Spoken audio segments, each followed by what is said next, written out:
Friends, आपका हमारे इस यूट्यूब चैनल में बहुत बहुत स्वागत है। जैसा कि दोस्तों आज हम पढ़ेंगे कक्षा 10 की साइंस और लेसन नंबर 5।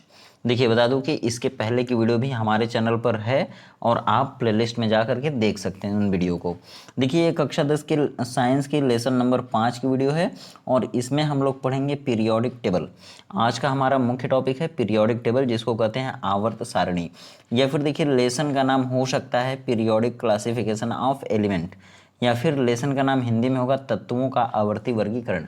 तो बता दूं दोस्तों कि यह वीडियो कक्षा 10 के विद्यार्थियों के साथ साथ कक्षा 11 के भी विद्यार्थियों के लिए वेरी इंपॉर्टेंट है, और हाँ कक्षा 12 के लिए भी वेरी इंपॉर्टेंट है। क्यों? क्योंकि पी ब्लॉक के तत्व, डी ब्लॉक के तत्व, एफ ब्लॉक के तत्व कक्षा 12 के सिलेबस में है, तो उनको बेसिक जानकारी यहीं से मिल पाएगी। तो चलिए इस वीडियो को पूरा देखिएगा। आज इस वीडियो में मैं क्या क्या बताऊंगा आपको सुन लीजिए। सबसे पहले बताऊंगा कि आज की जो आवर्त सारणी चल रही है उसका आकार क्या है, वह कैसी है, उसमें कितने ब्लॉक हैं, कितने तत्व भरे गए हैं, उसकी खोज किसने किया है, किसने अपने सिद्धांत के आधार पर उसको बनाया है, और उसमें कितने ब्लॉक हैं। जैसे आप नाम सुनेंगे S block, P block, D block, F block, किस ब्लॉक के तत्वों को क्या कहते हैं, उन सभी का नाम पढ़ेंगे। और उसके बाद वीडियो के अंत तक हम ट्रिक के माध्यम से सारे क्वेश्चंस को, सारे तत्वों को, जितने भी उस आवर्त सारणी में रखे गए हैं और जितने भी क्वेश्चन उससे बन सकते हैं, सारी चीज़ों को आज इस वीडियो में कवर करेंगे और ट्रिक के माध्यम से सारे तत्वों का नाम भी याद करेंगे। तो चलिए शुरू करते हैं इस वीडियो को। देखिए आगे हम क्या पढ़ेंगे। सबसे पहले देखिए यह है एक चार्ट बना हुआ है। इस चार्ट में जो दिख रहा है आपको ना, इसी को कहते हैं आवर्त सारणी। सबसे पहले अब देखिए इसमें कुछ लंबे लंबे मीन्स ऊर्ध्वाधर, ये ऊर्ध्वाधर खड़े खड़े, इसको स्तंभ कहते हैं, कॉलम कहते हैं, ठीक है। और अगर इसी को हम ऐसे खींच दें तो इसको हम आवर्त कहते हैं। क्या कहेंगे? आवर्त। सबसे पहले तो देखिए इस तरह से कुछ बना हुआ है और इसी में ये जितने भी इसमें दिख रहे हैं ना, लाल पीले हरे नीले गुलाबी, ये सभी क्या हैं? तत्व हैं। जैसे देखिए यच, यच क्या है? एक तत्व है। यल आई, यल आई क्या है? एक तत्व है। क्या है? तत्व है। और ध्यान दीजिए सबसे पहले किसी को ये नहीं मालूम होता तत्व क्या होता है, परमाणु क्या होता है, अणु क्या होता है। तो सबसे पहले मैं आपको बताऊंगा। देखिए जितने भी यहाँ पर दिख रहे हैं ना आपको, यहाँ पर जितने भी सिंबल हम कह सकते हैं, ये तत्वों के सिंबल हैं। हर सिंबल से अलग अलग तत्वों का नाम होता है। जैसे देखिए यह बी है ना, तो बी फॉर बोरान हो गया। सी है ना, तो सी फॉर कार्बन हो गया। एन फॉर हो गया नाइट्रोजन। ओ फॉर हो गया ऑक्सीजन। ये देखिए ली है ना, तो ली फॉर हो गया लिथियम। है एन ए है तो एन ए का मतलब हो गया सोडियम। ये आर बी है तो आर बी का मतलब हो गया रुबीडियम। तो आज हम इन सभी तत्वों को आपको कोड से याद भी कराएंगे, ट्रिक बता करके याद कराएंगे। और सबसे पहले हम आपको बता दें कि यही है आवर्त सारणी। ये देखिए इस स्तंभ, ये स्तंभ है, और ये देखिए जो ऐसे ऐसे कॉलम है ना, इसको हम कहते हैं आवर्त। तो इस पूरे आवर्त सारणी में कितने आवर्त हैं? कितने आवर्त हैं दोस्तों? देखिए ये आवर्त कहाँ से कहाँ तक है, तो ये बाएं से दाएं की ओर है, लेफ्ट टू राइट की तरफ है, तो इसको हम आवर्त कहेंगे। ये आवर्त कितने हैं? तो देखिए यहाँ से एक आवर्त हो गया, ये दूसरा आवर्त हो गया, ये तीसरा आवर्त हो गया, ये चौथा आवर्त हो गया, ये पांचवां हो गया, ये छठवां हो गया, और ये सातवां हो गया। तो ये कौन सी आवर्त सारणी है? जिसमें 7 आवर्त हैं। और देखिए इस तरह से जो खड़े खड़े हैं ना, जैसे देखिए अगर मैं इसको मिटा दूँ तो देखिए फिर से मैं बताऊँ आपको, इसमें कुल कितने खड़े खड़े कॉलम हैं। जैसे देखिए खड़े कॉलम ये हो गए, इसको स्तंभ कहते हैं, कॉलम कहते हैं। तो ये देखिए एक हो गया, दूसरा हो गया, तीसरा हो गया, चौथा हो गया, पाँचवां हो गया, छठवां हो गया, सातवां हो गया, आठवां हो गया, नौवां हो गया, 10वां हो गया। फिर देखिए कॉपर से 11वां, फिर जीडेन से 12वां, फिर 13वां, 14वां, 15वां, 16वां, 17वां, और फिर ये 18वां। तो इस तरह 18 खड़े खड़े कॉलम हैं, स्तंभ हैं, इनको हम वर्ग कहते हैं या ग्रुप कहते हैं। तो कुल वर्गों की संख्या या फिर ग्रुप की संख्या कितनी है? तो 18। तो सबसे पहले याद रखिए कि इस आवर्त सारणी को कहते हैं प्रवर्धित आवर्त सारणी। प्रवर्धित आवर्त सारणी, आधुनिक आवर्त सारणी नहीं कहते हैं, प्रवर्धित आवर्त सारणी, या फिर इसको कहते हैं extended form of periodic table, या फिर long form of periodic table. अब आपसे पूछा जाएगा कि प्रवर्धित आवर्त सारणी में ऊपर से नीचे की तरफ कितने कॉलम हैं जिनको वर्ग भी कहते हैं और समूह भी कहते हैं? तो 18। अब देखिए आपसे पूछा जाएगा ये कौन सी आवर्त सारणी, तो आप इसको बताएंगे प्रवर्धित आवर्त सारणी। और देखिए इसमें कुल कितने ऊपर से नीचे की तरफ कॉलम है, मीन्स वर्ग कितने हैं? तो वर्ग हैं इसमें 18।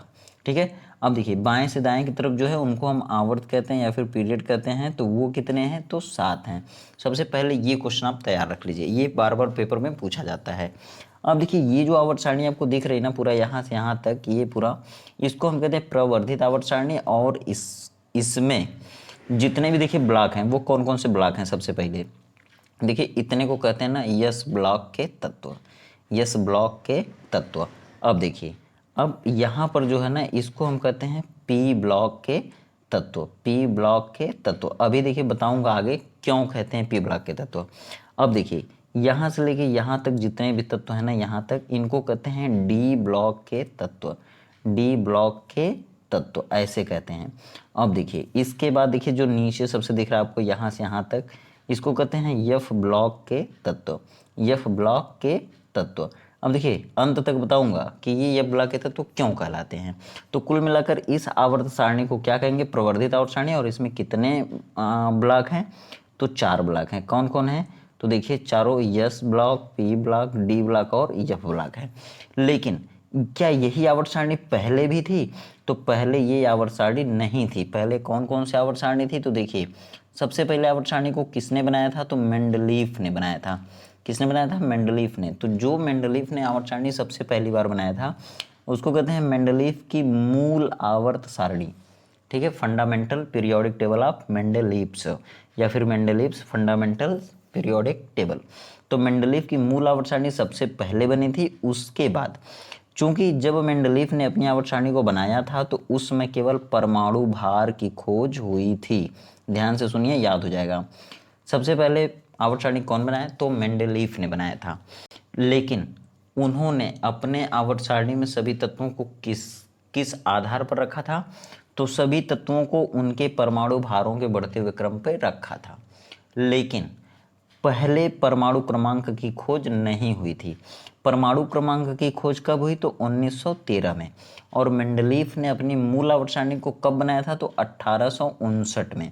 देखिए ये जो डाटा है ना ये कहीं कहीं वेरी हो सकता है, जैसे कहीं कहीं 1863 भी लिखा हो सकता है, तो 1859 ज़्यादा मान्य होता है। ठीक है, अब देखिए तो हम क्या कहेंगे, मेंडलीफ की आवर्त सारणी कब बनी थी, तो 1859 में बनी थी। और उस समय परमाणु भार की खोज हुई थी, परमाणु क्रमांक की नहीं हुई थी।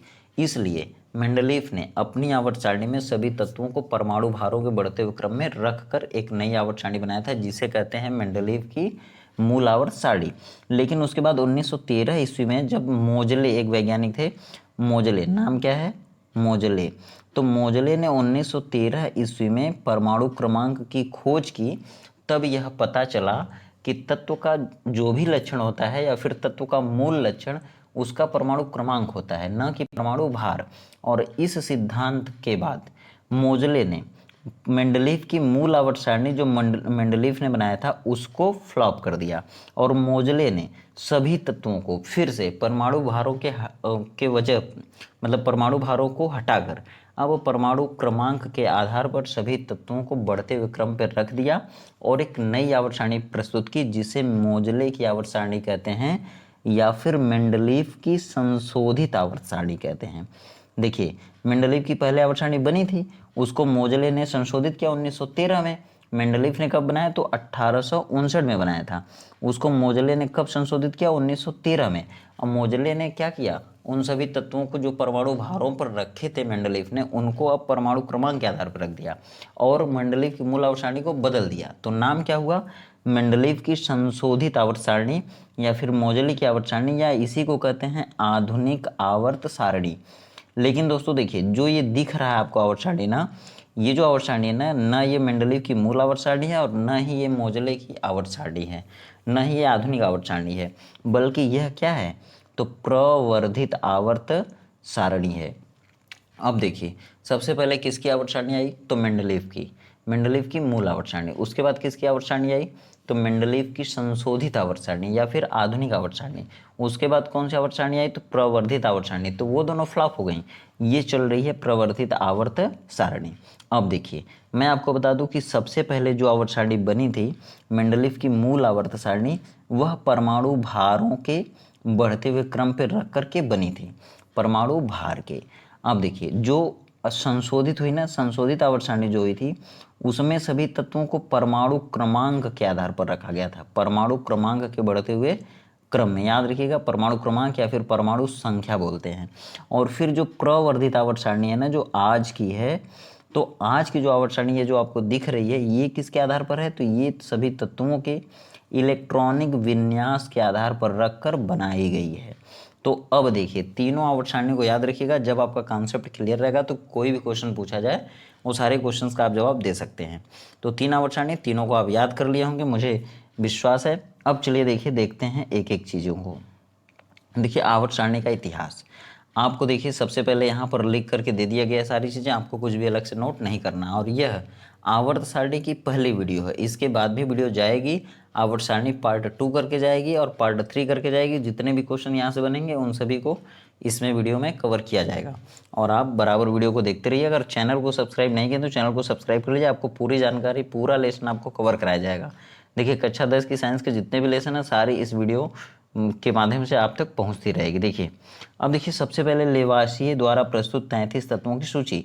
देखिए जब आवर्त सारणी बन रही थी तो मेंडलीफ ने तो बनाया था अपनी आवर्त सारणी, लेकिन उससे पहले 33 तत्व थे लेवाशी के ज़माने में, जबकि 1703 या 4 का ज़माना था लेवाशी के समय में।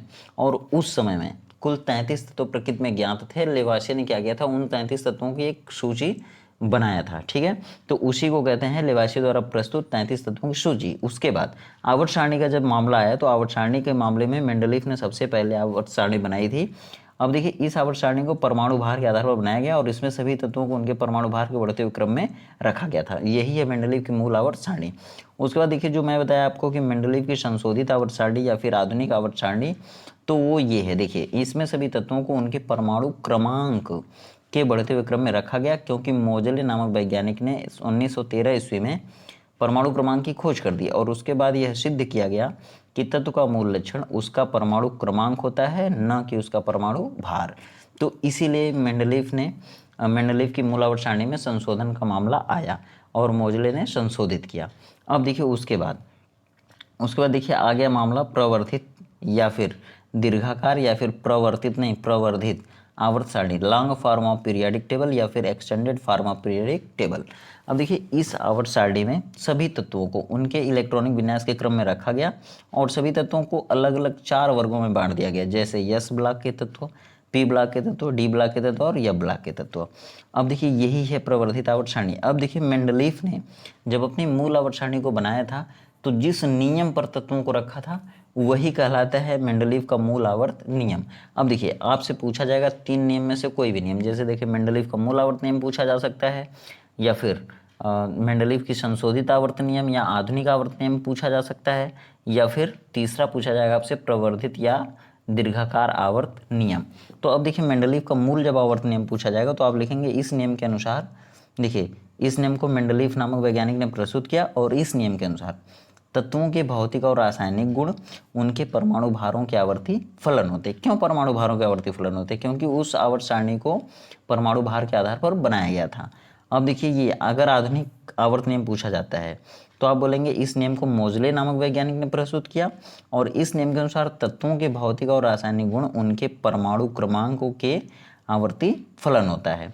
अब देखिए अगर यही आ जाएगा कि प्रवर्धित आवर्त नियम क्या है तो आप कहेंगे इस नियम को रांग, वर्नर, बरी, हाइजेनबर्ग, पाउली, श्रोडिंगर आदि नामक वैज्ञानिकों ने प्रस्तुत किया और इस नियम के अनुसार तत्वों के भौतिक और रासायनिक गुण उनके इलेक्ट्रॉनिक विन्यासों के आवर्ती फलन होते हैं। क्यों इलेक्ट्रॉनिक विन्यास? क्योंकि प्रवर्धित आवर्त सारणी को उसी आधार पर बनाया गया था। अब देखिए मेंडलीफ की जब आवर्त सारणी बनी थी तो उसमें कौन कौन सी विशेषताएं थी, तो देखिए यहाँ से आप पढ़ सकते हैं। उनकी आवर्त सारणी में कुल 12 आवर्त और 8 वर्ग थे। उसमें हाइड्रोजन का स्थान निश्चित नहीं था। उसमें सभी तत्वों को परमाणु के बढ़ते हुए क्रम में रखा गया था और इसमें कुछ तत्वों के लिए खाली स्थान छोड़ा गया था जो उसमें ज्ञात नहीं थे। तो जबकि ये जो चीज़ें हैं वो गलत हो गई थी बाद में। अब देखिए क्या है मेंडलीफ की संशोधित आवर्त सारणी। इसमें देखिए सारे डाटा लिखे हुए हैं, आपको बस सिर्फ पढ़ लेना है, समझ लेना और कॉपी पर नोट करके नोट बना लेना ताकि आपको आगे भी याद रहे। देखिए इस वीडियो में पूरा कम से कम मैटर में ज़्यादा से ज़्यादा समझाने की कोशिश की गई है, इसलिए आप जो है एक भी तथ्य छोड़ें ना इसमें। अब देखिए मेंडलीफ की संशोधित आवर्त सारणी। मोजले नामक वैज्ञानिक ने 1913 में परमाणु क्रमांक की खोज की। उसके बाद यह सिद्ध हो गया कि तत्व का मूल लक्षण उसका परमाणु क्रमांक होता है। इसलिए मोजले नामक वैज्ञानिक ने मेंडलीफ की मूल आवर्त सारणी को संशोधित कर दिया और सभी तत्वों को परमाणु क्रमांक के बढ़ते हुए क्रम में रखकर एक नया आवर्त सारणी प्रस्तुत किया, जिसे मेंडलीफ की संशोधित आवर्त सारणी या फिर मोजले की आवर्त सारणी या आधुनिक आवर्त सारणी कहते हैं। अब देखिए इसकी क्या क्या विशेषताएं हैं। तो आधुनिक आवर्त सारणी की मुख्य विशेषताएं, इसमें देखिए आधुनिक आवर्त सारणी की मुख्य विशेषताएं निम्नलिखित है। इसमें कुल 7 आवर्त और 8 वर्ग हैं। जी हाँ, 8 खड़े खड़े स्तंभ या फिर इसको कॉलम कहते हैं, 8 थे और 7 पीरियड था, 7 आवर्त था। अब देखिए इन सभी 8 वर्गों को ए और बी 2 उपवर्गों में बांटा गया था। देखिए फर्स्ट ए से लेके 8A तक और फर्स्ट बी से लेके 8B तक। अब देखिए इसमें और क्या विशेषताएं थी। देखिए इसमें हाइड्रोजन को सबसे पहले स्थान पर रखा गया था और हैलोजनों के साथ रखा गया था। इसमें देखिए समस्थानिकों और संभारिकों को उचित स्थान पर रखने का प्रयास किया गया और इसमें सभी तत्वों को धातु, अधातु, अधातु, उपधातु गैसों और अक्रिय गैसों में अलग अलग रखा गया था। अब देखिए इसमें सबसे पहले क्षार धातुओं को रखा गया, मीन्स बाईं ओर क्षार धातुओं को रखा गया था यस ब्लॉक के तत्वों में, और दाईं ओर अधातुओं को कहाँ रखा गया था, तो पी ब्लॉक में। अब देखिए उसके बाद डी ब्लॉक के तत्वों में, मतलब कि पी ब्लॉक को डी ब्लॉक के तत्वों के मध्य रखा गया था, मीन्स गड़बड़ हो गया। देखिए सबसे पहले कौन सा ब्लॉक रखा गया था, तो यस ब्लॉक, ये किधर, बाईं ओर। फिर लास्ट में कौन रखा गया था, पी ब्लॉक किधर, राइट साइड में, दाईं ओर। अब उनके बीच में कौन सा ब्लॉक रखा गया, डी ब्लॉक। अब देखिए क्या लिखा हुआ है कि इस आवर्त सारणी में यब ब्लॉक के तत्वों को सबसे अलग और सबसे नीचे रखा गया। अब देखिए जो नीचे कॉलम बचेगा ना, वो यब ब्लॉक के तत्व हो जाएंगे। तो फिर से समझ लीजिए, देखिए यस ब्लॉक बाएं, पी ब्लॉक दाएं, डी ब्लॉक बीच में और एफ ब्लॉक सबसे नीचे। चलिए अब देखिए आगे, इसमें अक्रिय और निष्क्रिय गैसों को सबसे दाईं ओर रखा गया, राइट साइड में। किधर रखा गया है, तो राइट साइड में। अब देखिए दीर्घाकार आवर्त सारणी की मुख्य विशेषताएं। तो सबसे पहले बात देखिए कि इस आधुनिक आवर्त सारणी को कई वैज्ञानिकों जैसे राउंग, वर्नर, बरी, पाउली, हाइजेनबर्ग, श्रोडिंगर आदि ने अपने सिद्धांतों, नियमों के आधार पर संशोधित करके एक इलेक्ट्रॉनिक विन्यास के आधार पर एक दीर्घाकार आवर्त सारणी प्रस्तुत की, जिसे दीर्घाकार आवर्त सारणी या प्रवर्धित आवर्त सारणी कहते हैं। इस आवर्त सारणी में सभी तत्वों को उनके इलेक्ट्रॉनिक विन्यासों के क्रम में रखा गया है। तो देखिए जो आप सारणी देख रहे थे, देखिए मैं आपको दिखा दूँ फिर से। देखिए यही आवर्त सारणी जो है ना, इसी को कहते हैं प्रवर्धित आवर्त सारणी। तो आपको इसी के बारे में पूरा जानना है अच्छे से। अब देखिए इसमें जो यस ब्लॉक के तत्व है ना, हम आपको यस ब्लॉक के तत्व बताते हैं कौन कौन है, कौन कौन नहीं है। तो इसमें देखिए जो ये है ना, सिर्फ ये, इनको यस ब्लॉक के तत्व कहेंगे। अब देखिए यस ब्लॉक में तत्व कौन कौन से हैं, देखिए तो ये जो यस ब्लॉक है ना, यस ब्लॉक में जो ये है, देखिए ये स्पेशली इतना, इसको कहते हैं फर्स्ट ए उपवर्ग के तत्व। अब देखिए ये जो है ना, ये इतने को कहेंगे सेकंड ए उपवर्ग के तत्व। अब देखिए थर्ड ए इधर आ गया, थर्ड ए, इसको कहेंगे थर्ड ए। अब देखिए ये जो बचा ना, ये इतने को, इसको कहेंगे फोर्थ ए। ठीक है, फोर्थ ऐसे नहीं, रोमन में देखिए फोर्थ ए। अब देखिए ये जो नाइट्रोजन से दिख रहा ना, ये इसको कहेंगे फिफ्थ ए उपवर्ग के तत्व। और देखिए ये जो ऑक्सीजन है ना, इसको कहते हैं सिक्स्थ ए, मतलब छठवां ए, और छठवां इस तरह नहीं, रोमन में सिक्स्थ ए। और फिर देखिए ये जो एफ वाला दिख रहा है, इसको कहते हैं सेवंथ ए उपवर्ग के तत्व, एलिमेंट ऑफ सेवंथ ए सब ग्रुप। अब देखिए ये जो लास्ट में बचा ना, ये वाला, देखिए ये वाला जो बचा ना, इसको कहते हैं एलिमेंट ऑफ एर्थ ए। ठीक है, अब देखिए ये हो गया अष्टम ए उपवर्ग के तत्व। अब फिर से देख लीजिए, अब देखिए क्या होगा, इनको जो है मिला के कहते हैं पी ब्लॉक के तत्व, पी ब्लॉक के तत्व। और इसमें देखिए ये हो गया थर्ड ए, ये हो गया फोर्थ ए, ये हो गया फिफ्थ ए, ये हो गया सिक्स्थ ए, ये हो गया सेवन्थ ए, ये हो गया 8A। तो ये देखिए इसको कहते हैं। अब देखिए अगर इसको गिने 1 2 3 4 5 6 7 8 9 10 11 12, तो ये हो गया 13वें वर्ग के तत्व। देखिए कक्षा 12 में कहा जाता है, लेसन का नाम है 13वें वर्ग के तत्व। तो 13वें वर्ग के तत्व में आप किसको पढ़ेंगे, तो देखिए केवल इनको पढ़ेंगे। मीन्स इनको याद कैसे करेंगे, देखिए बैगन, आलू, गाजर, इन्हें तौलिए। तो इस तरह से आप याद कर सकते हैं। 13वें वर्ग के तत्व में कौन कौन है, तो बैगन, आलू, गाजर, इन्हें तौलिए, याद कर सकते हैं। अब देखिए इनको क्या कहेंगे, तो इनको कहेंगे 14वें वर्ग के तत्व। 14वें वर्ग के तत्व, क्योंकि ये देखिए 1 2 3 4 इधर, यहाँ से लेके यहाँ तक कितने हैं 10, इधर से लेके इधर तक कितने हैं 2, तो 10 2 12 और है 13 है 14। तो 14वें वर्ग के तत्व, 14वें वर्ग के तत्व में किसको किसको पढ़ना है, तो देखिए का, सी, जी, संग, पार्वती। ये देखिए ये नहीं पढ़ना क्योंकि ये रेडियो एक्टिव होता है, ये उतना रिएक्टिव नहीं होता है। मीन्स ये अलग तरह का रिएक्टिव होता है और ये इनकी ऊपर वाले चारों की तरह यौगिक नहीं बनाते हैं, उनका बिहेवियर चेंज हो जाता है, इसलिए उनको नहीं पढ़ते हैं, इन्हीं चारों को पढ़ते हैं। फिर से देख लीजिए किसको कहेंगे 14वें वर्ग के तत्व, तो का, सी, जी, संग, पार्वती, याद कर सकते हैं ऐसे। अब देखिए 15वें वर्ग के तत्व किसे कहेंगे, तो इतने को कहेंगे। ये देखिए नाइट्रोजन, इसको कहते हैं नेपाल, पाकिस्तान, ऑस्ट्रेलिया, सब भिखारी। मैं अगली वीडियो में आपको बताऊंगा इनका पूरा पूरा नाम क्या होता है, आज खाली कोड से याद करिए। अब देखिए इनको क्या कहेंगे, तो इनको कहेंगे 16वें वर्ग के तत्व। ये भी कहाँ का है, तो ये पूरा पी ब्लॉक है, पी ब्लॉक, ये पूरा यस ब्लॉक है। तो देखिए ये पी ब्लॉक में है, ये कौन सा है, तो देखिए 2 इधर हो गए, 10 इधर, 10 2 12 और 13 14 है, 15 है, 16वां हो गया ऑक्सीजन वाला। तो आ स से देखिए 16वां कहेंगे, 16वें वर्ग के तत्व कौन है, तो ये इतने हैं। देखिए आ स से टीपो, आज से टीपो जिसे कहते हैं वहीं कहिए आ स से टीपो। अब देखिए आगे देखिए, ये देखिए फिर कल बाहर आई आंटी, फिर कल बाहर आई आंटी, फिर से देखिए फिर कल बाहर आई आंटी। ये कौन सा तत्व है, तो ये है 17वां वर्ग, या फिर इसको कहेंगे फर्स्ट है, सेकेंड है, थर्ड है, फोर्थ है, फिफ्थ है, सिक्स है, सेवन्थ है, सेवन्थ बोलेंगे। अब देखिए ये जो नीले कलर का दिख रहा है ना, यह है अक्रिय गैस, इसको कहते हैं हे नानी आराम करो जिंदा रहोगी। फिर से देखिए हे नानी आराम कर जिंदा रहेगी। तो इन्हीं सभी को क्या कहते हैं, अष्टम ए उपवर्ग के तत्व, या फिर कहते हैं 18वें वर्ग के तत्व, और इन्हीं को कहते हैं अक्रिय गैस। अक्रिय गैस क्यों कहते हैं, अक्रिय गैस क्यों कहते हैं, क्योंकि इनके बाहरी कोश में 8 इलेक्ट्रॉन होता है, और जिनके बाहरी कोश में 8 इलेक्ट्रॉन होता है उसको अगर 8 में से घटाएंगे तो 8 घटेगा 0 आ जाएगा। इनकी संयोजकता 0 होती है, इसलिए किसी से क्रिया नहीं करते हैं, इसलिए इनको अक्रिय गैस कहते हैं। अब देखिए इनको कहते हैं डी ब्लॉक के तत्व, और इन्हीं को कहते हैं संक्रमण तत्व, और ये सभी धातुएं होती हैं संक्रमण तत्व, और ये सभी जमीन के अंदर से निकलते हैं, ठीक है। अब देखिए इसके बाद ये जो यह ब्लॉक है ना, यह ब्लॉक के तत्वों को कहते हैं अत्यंत दुर्लभ मृदा धातु तत्व, और इसमें 2 ग्रुप होता है। एक होता है देखिए ऊपर लैंथेनम लिखा है तो लैंथेनाइट श्रेणी हो जाएगा, और ये देखिए नीचे एसी लिखा है तो ये एसी से होता है एक्टिनियम, तो एक्टिनाइट श्रेणी हो जाएगा। तो इस तरह से आज हम इतना ही रहने देते हैं इस वीडियो में, फिर अगली वीडियो बनाएंगे और अगली वीडियो में मिलेंगे आपसे इसी के जस्ट आगे से।